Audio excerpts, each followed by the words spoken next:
Please, just for a moment, close your eyes. Try to recall the distinct metallic scent of leaded gasoline mixing with the warm summer breeze. Can you hear the heavy, authoritative thud of a solid steel door closing, echoing through a quiet suburban driveway? Welcome back to the 1970s, a golden era of American motoring. Today, we are taking a slow, nostalgic drive down memory lane to look at 20 everyday car quirks that have completely vanished from our modern world. We will revisit the fascinating little details that made our cars feel alive, ending with the most profound and touching missing element of all. Time seemed to flow differently back then. It moved at a gentler, more forgiving pace. Driving was not merely a chore to get from point A to point B, it was a deeply tactile physical experience. We did not have GPS to guide us or smartphones to distract us. If you got lost, you pulled over to the shoulder, unfolded a massive paper map, and figured it out. Some people today might look back and think we were deprived of convenience, but they are entirely wrong. What we lacked in digital technology, we more than made up for in genuine human connection and a deep appreciation for the journey itself. Our cars were an extension of our living rooms, a place where families bonded, teenagers fell in love, and the great American landscape rolled by outside our untinted windows. Let us step inside, slide across that wide bench seat, and remember the magic together. Let us start our journey by remembering the gentle breeze that came from a very specific little piece of glass. Do you recall the triangle-shaped vent windows, also known as wing windows? Before air conditioning was standard in every vehicle, this little piece of engineering was our personal climate control. You would push the little chrome button, unlatch the lever, and push the thick glass outward. Instantly, a concentrated blast of fresh outside air would funnel directly onto your face as you cruised down the highway. It was not just about cooling down. It was a ritual of the open road. The whistling sound the wind made as it cut through that narrow opening became the soundtrack of our summer drives. Drivers used them to flick cigarette ash out without rolling down the main window, while kids in the passenger seat would stick a hand near the gap to feel the rush of the roaring wind. There was something so incredibly tactile and satisfying about the firm resistance of that latch. You had to put a little muscle into it. Today, cars are sealed up tight like spaceships, completely isolating us from the environment outside. But back in the 1970s, that small triangular window was our connection to the world, bringing in the smells of cut grass, rain on hot asphalt, and the sweet freedom of an American summer. And now let us remember a feature that lived right under our left foot. Think back to driving on a pitch-black country road late at night. When another car approached from the opposite direction, you did not flick a plastic wand on the steering column. Instead, your left foot instinctively searched the floorboard for that heavy metal button. The floor-mounted headlight dimmer switch was a staple of American cars. Clicking it with the sole of your shoe produced a deep, satisfying mechanical clunk that reverberated through the floor pan. It was a full-body driving experience. Your hands stayed firmly gripped on the thin, hard steering wheel while your foot performed this little dance in the dark. It made you feel deeply connected to the machine, like you were operating a piece of heavy industrial equipment rather than just commuting. This small metal button required a surprisingly firm stomp, a physical interaction that modern cars simply do not ask of us anymore. Driving back then demanded your physical participation in a way that kept you engaged with the journey. The tactile feedback of that switch, the immediate shift from high beams to low beams illuminating the dusty roadside, is a memory permanently etched into the minds of anyone who drove during that glorious era of American motoring. Moving along, let us talk about the unmistakable feeling of climbing into a car that had been parked in the blazing July sun. Before the era of soft plastics and breathable fabrics, our cars were essentially beautiful metal and vinyl ovens. And resting right there on the scorching seat was the heavy metal seatbelt buckle. It was a shiny chrome square with the logo of the automaker stamped into the release button. If you accidentally pressed your bare leg against it while wearing shorts, you learned a very quick lesson in pain. We all developed the specific skill of carefully moving those burning hot buckles out of the way before sitting down, and when you did buckle up, the sound it made was an authoritative, heavy metallic clank. There was no gentle click, but a solid lock of heavy-gauge steel. It took real effort to adjust the woven webbing, pulling it tight across your lap, because shoulder belts were still a rarity in many older models. We did not have warning chimes screaming at us if we forgot to put them on. It was a different mentality, a time when personal responsibility took precedence over computer sensors. The sheer weight of those buckles felt substantial, a true reflection of the heavy, solid Detroit steel that surrounded us on our travels. Speaking of the summer heat, let us focus our memories on the seating arrangements of the time. Do you remember the sheer expanse of a continuous front bench seat covered in thick, unyielding vinyl? There was no center console dividing the driver and passenger, just a wide, welcoming sofa stretching from door to door. In the winter, that vinyl was as hard and cold as a slab of marble, but in the summer it turned into a sticky trap that grabbed onto the back of your legs and refused to let go. Peeling your skin off that seat after a long drive was a rite of passage. Yet, despite the extreme temperatures, those bench seats offered something beautiful, which was physical closeness. Your sweetheart could slide right into the middle, sitting shoulder to shoulder with you as you drove to the drive-in movie theater or the local diner. It brought people together, literally and figuratively. 3 adults could comfortably sit up front, laughing and talking without a bulky plastic console acting as a barrier. The car was not divided into isolated pilot and co-pilot zones. It was a shared living room on wheels. Those wide vinyl seats remind us of a time when sharing space with the people we loved was the whole point of going anywhere at all. Let us shift our attention to the morning ritual of simply getting the engine to start. In today's world of push-button ignitions and perfect fuel injection, cars wake up instantly. But in the 1970s, starting a car with a carburetor on a chilly morning was a delicate conversation between driver and machine. You could not just turn the key and go. You had to pump the gas pedal exactly the right number of times to prime the engine. 2 quick pumps, maybe 3 if it was freezing. Then you would turn the key and listen to the starter strain and whine.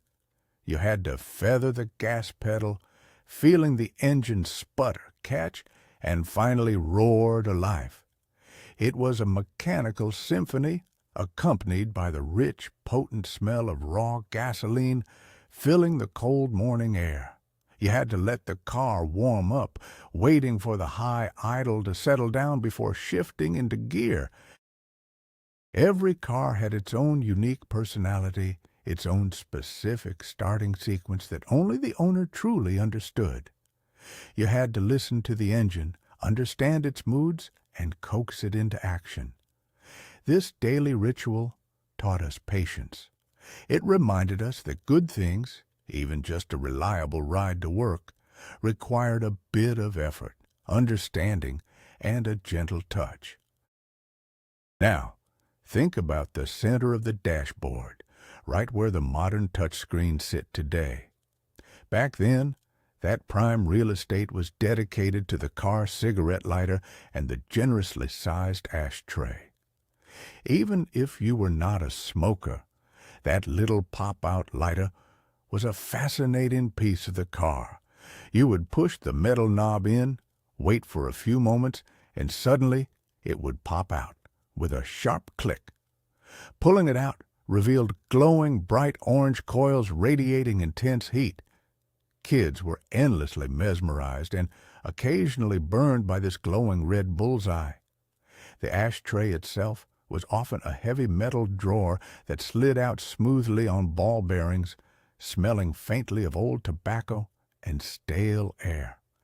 For non-smokers, this drawer became the ultimate storage compartment for loose change, holding quarters and dimes for the toll booths or stashing wrapped candies for a long trip. The presence of these items in every single car speaks volumes about the culture of 1970s America. Smoking was everywhere, an accepted part of the daily commute. The satisfying click of the lighter popping out is a sound that instantly transports us back to a time when cars were designed around the deeply ingrained habits and comforts of the adults who drove them. Let us turn our minds to the soundtrack of our youthful travels. The dashboard radio in a 1970s car was a mechanical marvel of gleaming chrome and heavy plastic buttons. We are talking about the classic AM radio. To set your favorite local station, you did not program a computer. You tuned the dial perfectly to the exact frequency, listening through the static until the voice of the disc jockey came through loud and clear. Then, you pulled one of the chunky silver buttons straight out and pushed it all the way back in with a loud mechanical crunch. The station was now locked in. The feeling of pushing those buttons, feeling the internal gears shift the tuning needle instantly across the dial, was immensely satisfying. As you drove further away from the city limits, the signal would slowly fade into a sea of hissing static, a gentle reminder of the distance you were traveling. We listened to top 40 hits, local news, and the crackling voices of baseball announcers calling the evening games. The sound was not perfectly crisp. It was warm, slightly muffled, and occasionally interrupted by power lines.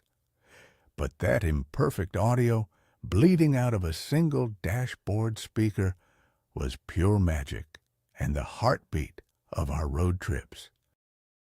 Another vanished sensation is the physical labor required to let fresh air into the cabin. Before the luxury of power windows became standard, we relied on the humble window crank handle, usually made of heavy chrome with a color-matched plastic knob. This handle required real elbow grease. If you wanted to talk to a neighbor at a stop sign or pay a toll, you had to furiously crank the handle in a circular motion.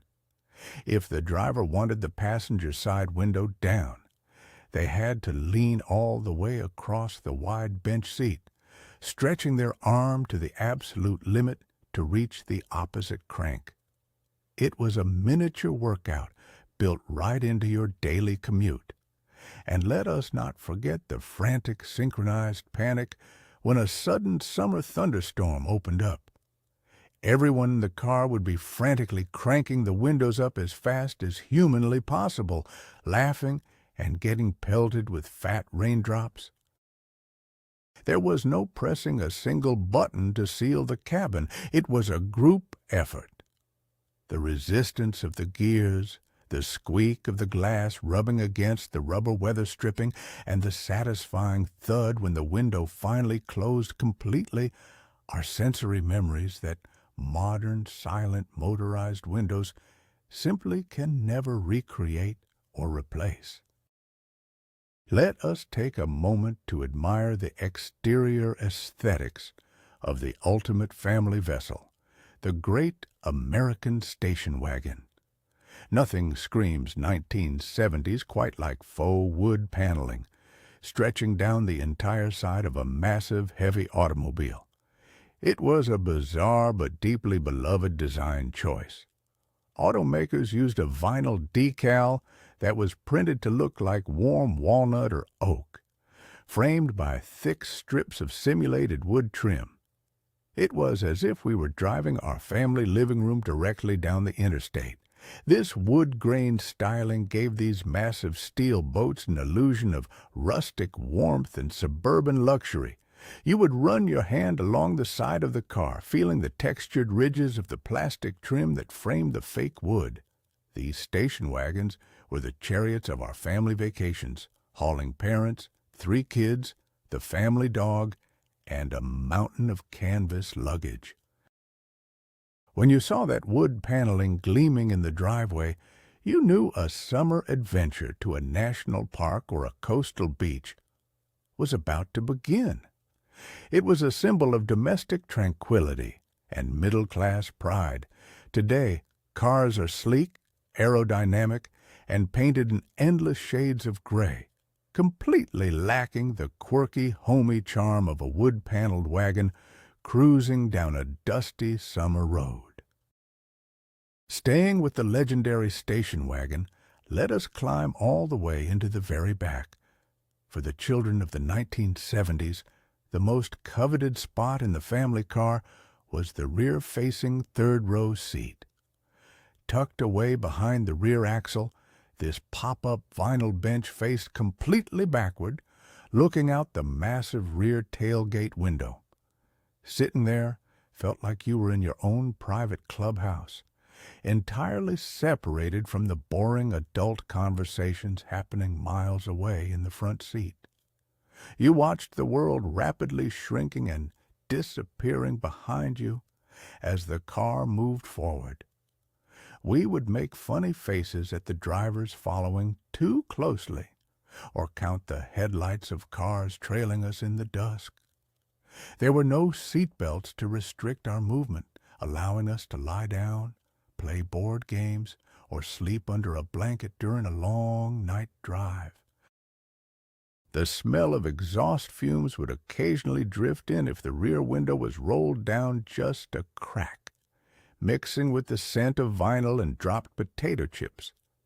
It was an incredibly dangerous arrangement by today's U.S. safety standards, but to us, it was the definition of childhood freedom on the open road. The sheer joy of riding backward into the unknown is a feeling modern kids will never truly understand. Let us remember the comforting jingle of a heavy metal keychain. In the 1970s, you did not have a plastic smart fob that magically unlocked your car from a distance. You had a collection of physically distinct metal keys. Almost every American car came with at least 2 separate keys. You had a square-headed key for the ignition and the front doors, and a round-headed key exclusively for the trunk and the glove box. The keys were cut from thick brass or steel, and they felt cold and substantial in your palm. Sliding the key into the door lock on a freezing winter morning, feeling the mechanical tumblers align, and hearing the heavy clunk of the lock disengaging was a deeply satisfying interaction. Sometimes the lock would freeze completely, and you would have to heat the tip of the key with a lighter just to get inside. And the ignition key slot was usually located right on the steering column, requiring a firm twist of the wrist to crank the starter. These heavy metal keys were a symbol of ownership. Handing your teenager the square-headed key for the very first time was a profound rite of passage, transferring the physical weight of responsibility and the ultimate freedom of the open road directly into their eagerly waiting hands. Now, picture the steering wheel of a vintage 1970s luxury cruiser. Long before the era of thick airbags and steering wheel audio controls, the center of the wheel was a piece of art. Many cars featured a delicate gleaming chrome circle known as the horn ring, running along the inside half of the steering wheel. To honk the horn, you did not have to take your hands off the rim. You simply extended a thumb or a finger and pushed down on the metal ring. It produced a deep, resonant, and incredibly loud blast that commanded respect on the avenue. The horn ring was elegant, reflecting the sunlight and adding a touch of sophisticated jewelry to the dashboard area. Drivers developed a subconscious habit of resting their fingers gently against the cool chrome of the ring as they navigated city streets. It was an intuitive, beautifully designed mechanism that made honking feel less like an angry slam of the palm and more like a deliberate, refined action. As safety regulations changed and steering columns had to absorb impacts, the beautiful metal horn rings were entirely replaced by thick, padded plastic centers. We lost a piece of automotive elegance, a tactile and shining detail that made driving feel just a little bit more glamorous. Let us switch on the music and remember the heavy, clunky glory of the 8-track tape player. Often installed as an aftermarket addition mounted below the main dashboard, this device was our first taste of personalized on-demand audio. The tapes themselves were massive plastic bricks, usually adorned with peeling paper labels of classic rock bands or country music legends. Pushing the heavy cartridge into the slot required a firm shove, rewarded by a loud mechanical clack as the tape engaged and the music instantly began to play. There was no rewinding. You were at the mercy of the continuous loop. The most iconic quirk, of course, was the loud click right in the middle of a song as the machine mechanically switched from one track to another. The music would abruptly fade out, the machine would loudly chunk, and the song would resume a second later. We learned to anticipate those mid-song interruptions, singing right along with the mechanical pause. Those tapes would often jam, spilling long ribbons of magnetic tape across the car floor, requiring us to perform emergency surgery with a pencil to wind it all back in. Despite the flaws, having your favorite album playing on a long nighttime drive was a luxurious, unforgettable feeling. Think about the tactile landscape of the dashboard when darkness began to fall. Today, headlights turn on automatically, but back then, you had to pull a specific heavy knob. Usually located on the far left side of the dashboard, the headlight switch was a solid, often metallic knob that you pulled toward yourself.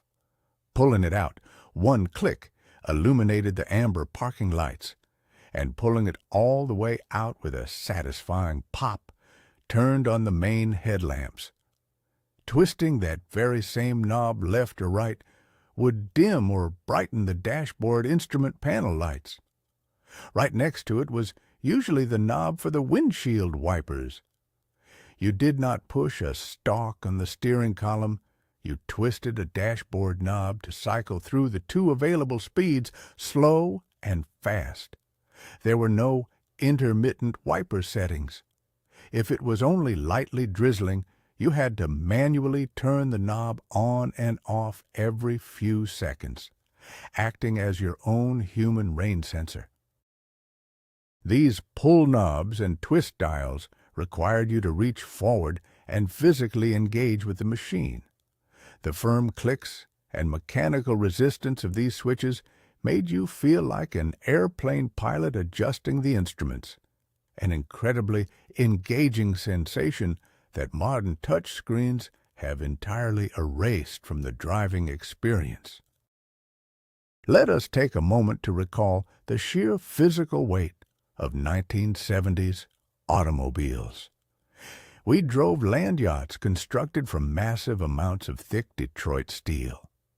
The most visceral reminder of this was simply opening and closing the car door. Especially on a two-door coupe, the doors were unimaginably long and incredibly heavy.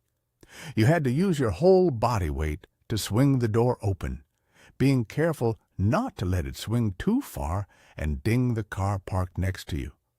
But the true memory lies in the sound of that heavy door shutting. It was not a hollow plastic click. It was a deep, resonant bank vault thud.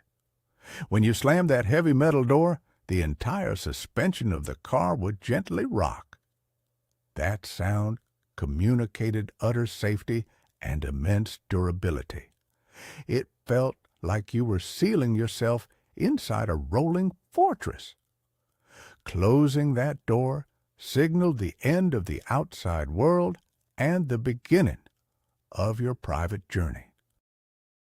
The heavy metal handles, both inside and out, required a firm, deliberate squeeze to release the heavy latch mechanism.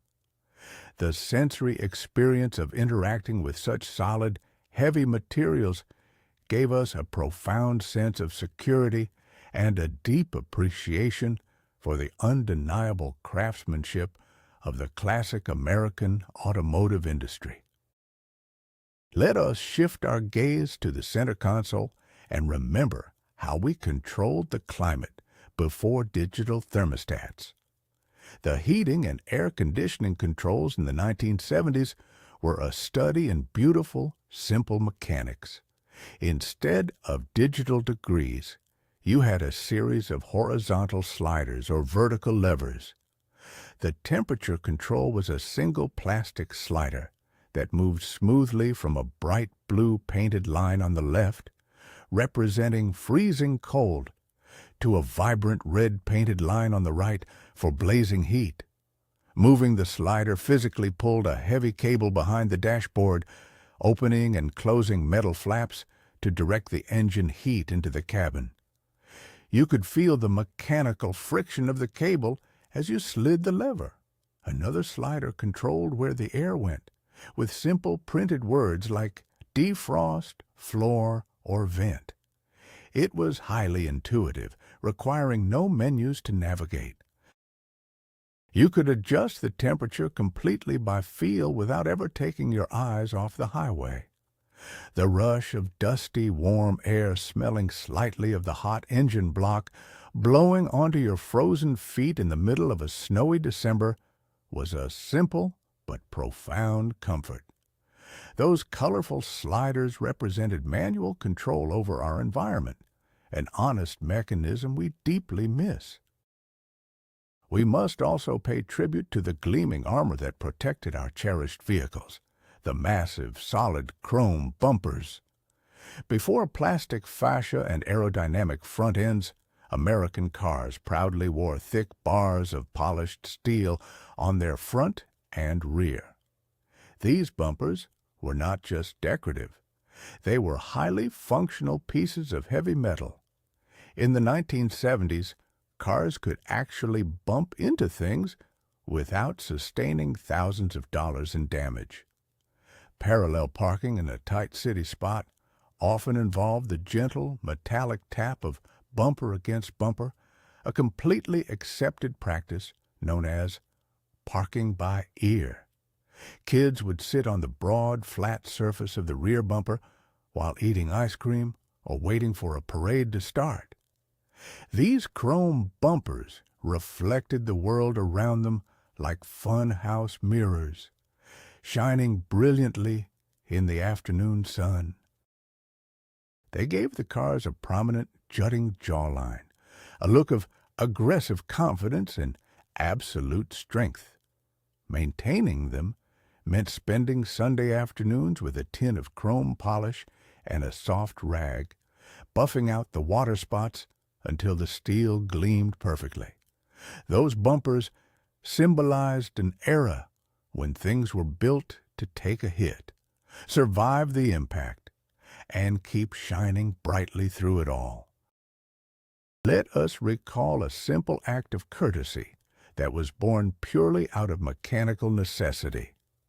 In the absence of central power locking systems, locking and unlocking a car was a highly manual process. The door locks were small plastic plungers sticking out of the top of the interior door panels. Pushing them down locked the door, and pulling them up unlocked it. This created a beautiful daily ritual. When a gentleman opened the driver door, he would slide across the wide bench seat, physically stretch his arm all the way to the passenger side, and pull up the small lock plunger to let his companion inside. It was known as the reach over, a subtle gesture of romance and politeness deeply embedded in American dating culture. When you parked the car and prepared to leave, you had to walk around and physically push down the lock plunger on every single door, then hold the exterior door handle button while slamming the door shut to ensure it stayed locked. It was a conscious routine. You could not simply press a button on a remote and walk away. The manual locks required mindfulness, a deliberate action that connected us to our passengers and reminded us to carefully secure the cherished machine that safely carried us through our daily lives. Now, let us unlock the trunk and lift that massive, heavy metal lid. Inside a 1970s American car, the trunk was not just a small storage compartment. It was a cavernous, dark room lined with a speckled rubber mat.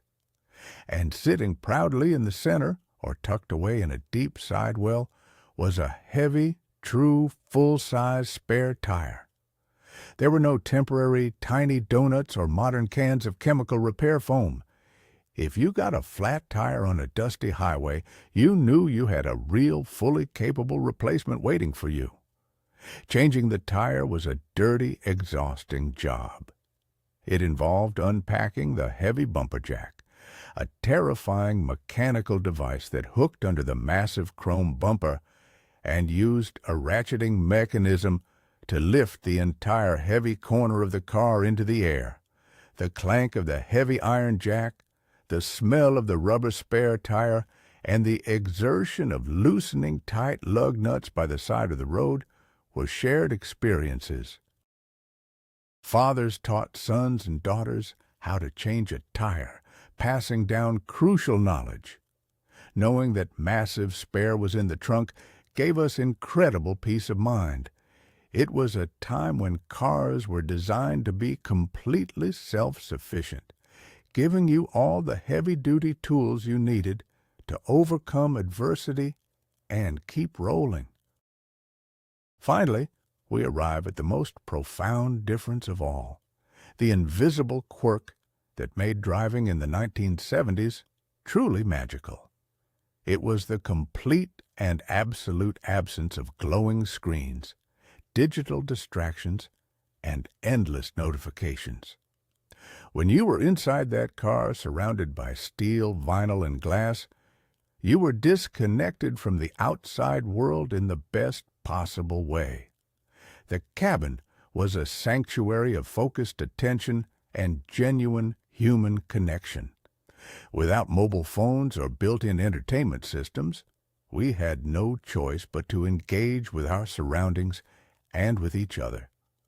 Families played the license plate game. Parents and teenagers had deep, uninterrupted conversations. And couples simply held hands on the wide bench seat. while listening to the hum of the engine and the crackle of the AM radio. We looked out the windows, genuinely observing the changing landscape, the glowing neon signs of roadside motels, and the setting sun painting the American highway.